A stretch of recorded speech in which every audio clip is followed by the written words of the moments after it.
सभी स्टूडेंट्स को मेरा नमस्कार। आज की इस वीडियो कक्षा के माध्यम से अपन विधि प्रथम वर्ष के सब्जेक्ट अपकृत्य विधि को आगे बढ़ाएंगे और इस संबंध में अपन पिछले कुछ वीडियोस से जैसे अपकृत्य के सामान्य अपवादों के बारे में पढ़ते आ रहे हैं और उन सामान्य अपवादों की सीरीज में अपन आज जिस एक्सेप्शन की चर्चा करेंगे वो है आवश्यकता या नेसेसिटी, जिसको अपन कुल 3 बिंदुओं में डिस्कस करेंगे। देखो यहाँ कुछ चीज़ें होती हैं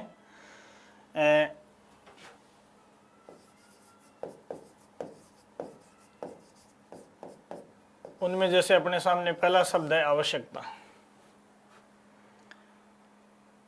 तो यहाँ आवश्यकता को जिस रूप में अपकृत्य विधि स्वीकार करती है वो कंपल्सन के भाव में स्वीकार करती है, अनिवार्यता के भाव में स्वीकार करती है। तो यहाँ किसी गंभीर आवश्यकता या अनिवार्यता के भाव में की गई जो कार्यवाही है उसके लिए अपकृत्य विधि में क्या प्रतिवादी को कोई बचाव मिलेगा या नहीं मिलेगा, इस संबंध में कुछ बातें अपन इस वीडियो में डिस्कस करेंगे। तो देखो यहाँ पहले बिंदु में अपन ने लिखा है क्षति कारित करने वाला कोई कार्य यदि किसी बड़ी हानि के निवारण की आवश्यकता के अंतर्गत किया गया है तो वह कार्यवाही योग्य नहीं है, चाहे भले ही हानि साथ से कारित की गई हो। देखो इसके जो मेन कंटेंट्स हैं, एलिमेंट्स हैं, उनको आप देखेंगे। देखो क्षति कारित करने वाला कार्य, देखो किसी आवश्यकता की पूर्ति करने के लिए, तो इसका पहला जो एलिमेंट अपने सामने है कि अपकृत्य में नीड्स की अपन चर्चा करेंगे। उस स्थिति में करेंगे जब प्रतिवादी द्वारा क्षति कारित करने वाला कार्य किया गया है, तो प्रतिवादी द्वारा क्षति कारित करने वाला कार्य हुआ हो, पहला तत्व है। दूसरा देखो आप इसमें यदि किसी बड़ी हानि के निवारण की आवश्यकता के अंतर्गत, दूसरी बात यह है कि ये जो क्षति है, क्षति जो है वो बड़ी हानि के निवारण के एवज में की गई हो, बड़ी हानि के निवारण के एवज में की गई हो, बड़ी हानि के निवारण के एवज में की गई हो। कहने का मतलब ये है कि जो हानि हुई है प्रतिवादी के कार्य से, वो हानि उस हानि के अनुपात में बहुत कम है जो यदि प्रतिवादी द्वारा नहीं की जाती।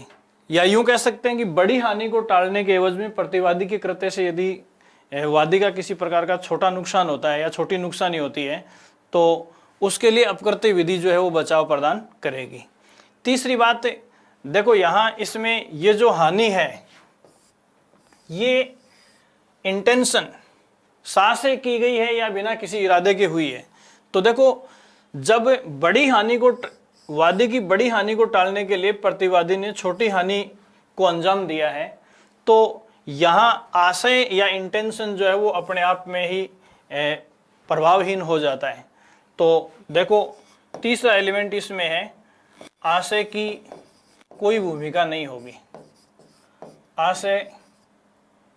की भूमिका, आशय की भूमिका नगण्य होगी।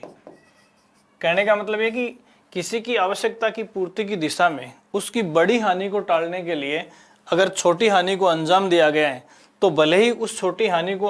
अंजाम साथ है या विद इंटेंशन दिया गया होगा, अपकृत्य विधि में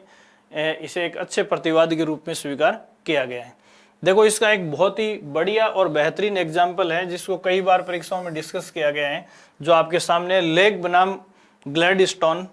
इसमें देखो वादी भूख हड़ताल पर बैठा था और उस वादी जो भूख हड़ताल पर बैठा था वो भूख हड़ताल एक कैदी द्वारा थी और उसके जीवन को बचाने के लिए राज्य के कुछ सेवकों द्वारा उसे बलपूर्वक खाना खिलाया गया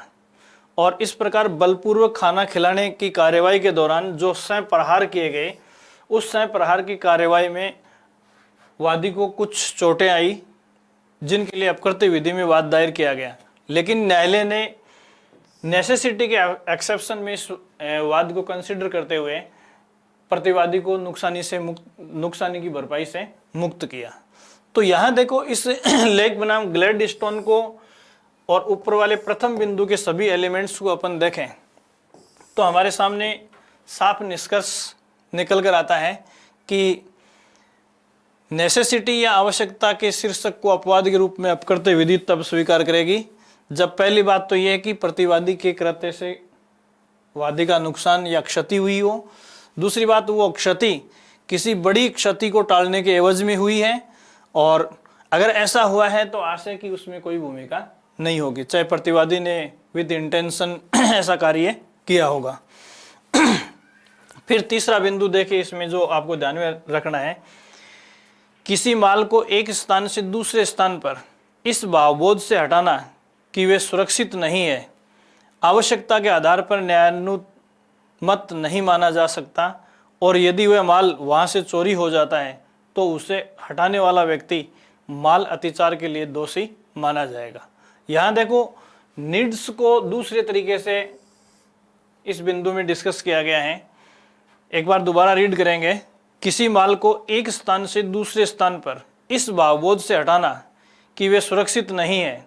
आवश्यकता के आधार पर न्यायानुमत नहीं माना जा सकता और यदि वह माल वहाँ से चोरी हो जाता है तो उसे हटाने वाला व्यक्ति माल अतिचार के लिए दोषी माना जाएगा। तो यहाँ इसमें ये चीज़ देखेंगे कि इस भावबोध से हटाना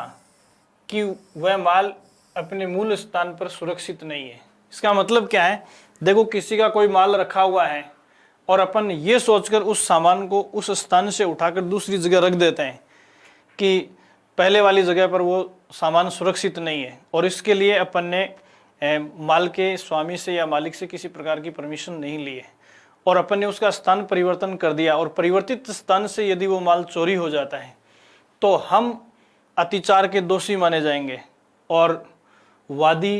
की क्षतिपूर्ति की भरपाई करवाई जाएगी।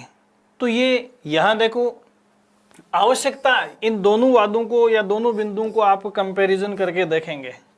यहाँ देखो जिंदगी बचाने के लिए ज़बरदस्ती खाना खिलाया गया, ये मोस्ट एसेंशियल था, लेकिन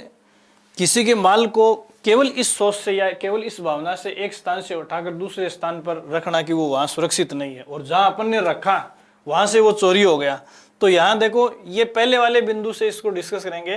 कि किसी बड़ी क्षति, ये देखो किसी बड़ी हानि के निवारण की आवश्यकता के अंतर्गत, तो यहाँ देखो पहले वाली जगह सुरक्षित महसूस नहीं किया तो वहां से भी ज्यादा चोरी होता है और दूसरे वाली जगह जहां रखा गया वहां से चोरी हो गया। तो कहने का मतलब यहाँ जो क्षति हुई है वो इक्वल है, इक्विवेलेंट है। तो बड़ी हानि को हटाने के लिए छोटी क्षति को अंजाम देना ये इस एक्सेप्शन में स्वीकार है, लेकिन इक्वल हानि को मेंटेन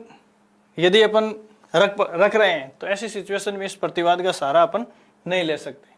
तो इस प्रकार इस वीडियो में अपन ने ये देखा है कि आवश्यकता जो है वो कब अपकृत्य विधि का सामान्य अपवाद बन सकती है। तो एक बार आप इन तीनों एलिमेंट्स को ढंग से देखेंगे, इसका लीडिंग केस जो है वो आपके सामने मौजूद है। नेक्स्ट एक्सेप्शन की चर्चा अपन करेंगे अगले वीडियो में। Thank you so much.